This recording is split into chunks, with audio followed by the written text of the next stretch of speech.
ನಮಸ್ಕಾರ, ನೀವು ನೋಡ್ತಾ ಇದ್ದೀರಾ ಶ್ರೀ ಮಾರಿಕಾಂಬಾ ಡಿಜಿಟಲ್ ಟಿವಿ. ನಾನು ಸೃಷ್ಟಿ ನಾಯ್ಕ್. ಉತ್ತರ ಕನ್ನಡ ಜಿಲ್ಲೆಯಲ್ಲಿ ಓವರ್ಲೋಡ್ ಟಿಪ್ಪರ್ಗಳ ಹಾವಳಿ ದಿನದಿಂದ ದಿನಕ್ಕೆ ಹೆಚ್ಚಾಗುತ್ತಿದೆ.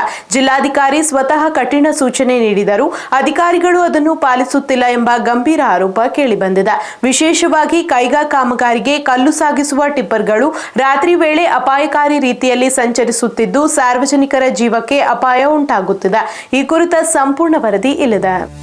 ಉತ್ತರ ಕನ್ನಡ ಜಿಲ್ಲೆಯಲ್ಲಿ ಓವರ್ಲೋಡ್ ಟಿಪ್ಪರ್ ಹಾಗೂ ಲಾರಿಗಳ ಸಂಚಾರ ಮಿತಿ ಮೀರುತ್ತಿದೆ. ಇತ್ತೀಚೆಗೆ ನಡೆದ ರಸ್ತೆ ಸುರಕ್ಷತಾ ಸಮಿತಿ ಸಭೆಯಲ್ಲಿ ಜಿಲ್ಲಾಧಿಕಾರಿ ಕೆ ಲಕ್ಷ್ಮೀಪ್ರಿಯ ನಿಗದಿತ ಮಿತಿಗಿಂತ ಹೆಚ್ಚು ಸರಕು ಸಾಗಿಸುವ ವಾಹನಗಳ ವಿರುದ್ಧ ತಕ್ಷಣವೇ ಪ್ರಕರಣ ದಾಖಲಿಸುವಂತೆ ಪ್ರಾದೇಶಿಕ ಸಾರಿಗೆ ಅಧಿಕಾರಿಗಳಿಗೆ ಕಟ್ಟುನಿಟ್ಟಿನ ಸೂಚನೆ ನೀಡಿದ್ದರು. ಜೊತೆಗೆ ಜಿಲ್ಲೆಯ ಎಲ್ಲಾ ಪ್ರಮುಖ ರಸ್ತೆಗಳಲ್ಲಿ ನಿಯಮಿತವಾಗಿ ವಾಹನ ತಪಾಸಣೆ ನಡೆಸುವಂತೆ ನಿರ್ದೇಶನವನ್ನು ನೀಡಿದ್ದರು. ಆದರೆ ಜಿಲ್ಲಾಧಿಕಾರಿಯ ಸೂಚನೆಗೆ ನೆಲಮಟ್ಟದಲ್ಲಿ ಯಾವುದೇ ಪರಿಣಾಮ ಕಾಣಿಸುತ್ತಿಲ್ಲ ಎಂಬ ಆರೋಪ ಕೇಳಿಬರುತ್ತಿದೆ.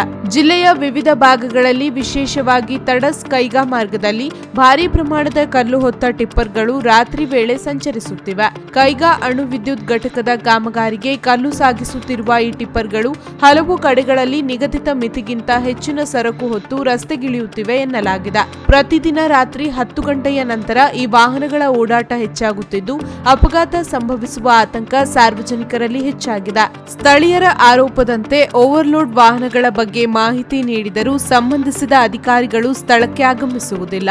ಅತಿಯಾದ ಭಾರದಿಂದ ರಸ್ತೆ ಹಾಳಾಗುವುದು, ವಾಹನ ಚಾಲಕರಿಗೆ ತೊಂದರೆ ಉಂಟಾಗುವುದು ಹಾಗೂ ಅಪಘಾತ ಸಾಧ್ಯತೆ ಹೆಚ್ಚಾಗುವುದು ಸಾಮಾನ್ಯವಾಗಿದ್ದರೂ ಕಾನೂನು ಕ್ರಮ ಮಾತ್ರ ಕಾಣಿಸುತ್ತಿಲ್ಲ ಎಂದು ಸಾರ್ವಜನಿಕರು ಅಸಮಾಧಾನ ವ್ಯಕ್ತಪಡಿಸುತ್ತಿದ್ದಾರೆ.